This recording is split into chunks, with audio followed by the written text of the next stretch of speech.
And one thing I wanted to hear your perspective on is orgasms. So, and also the difference between male and female orgasms. So I think one teaching that maybe kind of in tantric sex is explored is the idea of not consciously choosing not to orgasm.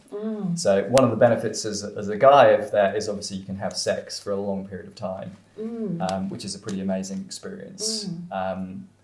There is, I suspect, a whole science around how you use the energy that you don't expend in orgasm. There's also, I think, science on the benefits of orgasm for men and women. So that whole topic, energy, orgasm, how do you use it?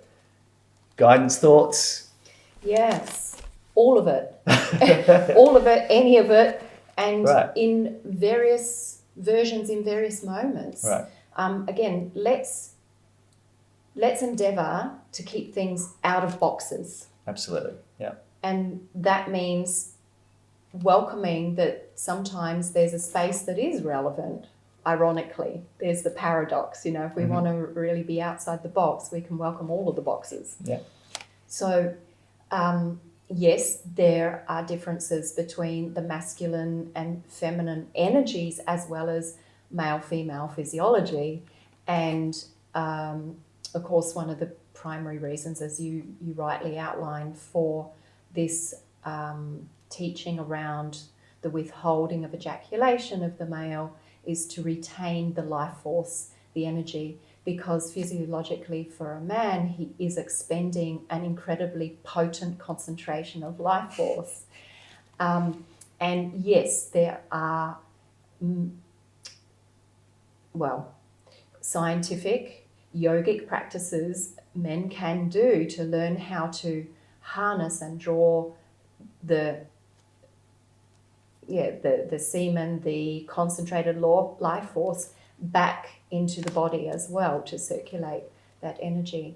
And yes, it's also important that the male does from time to time expel that energy, because otherwise it can become overaccumulated and deranged. Actually deranged.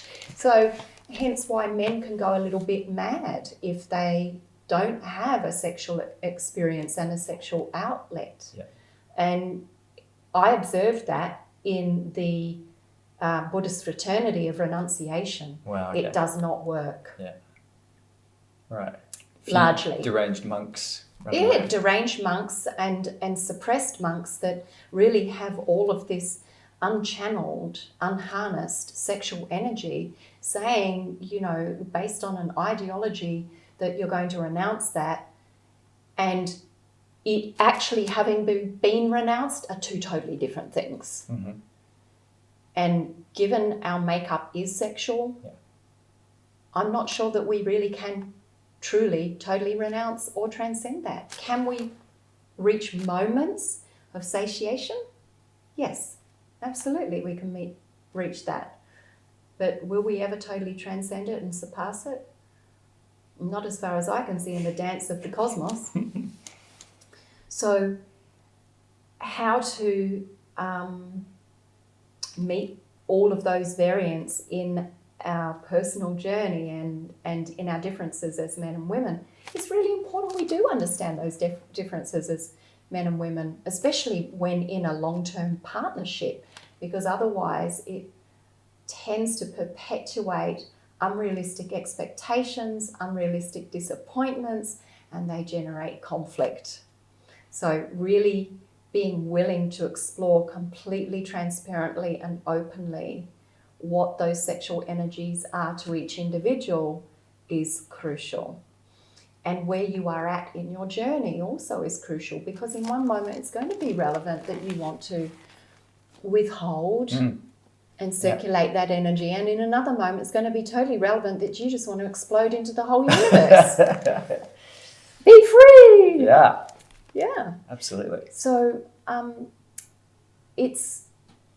I feel the most important point in this is to be present to what is true here now.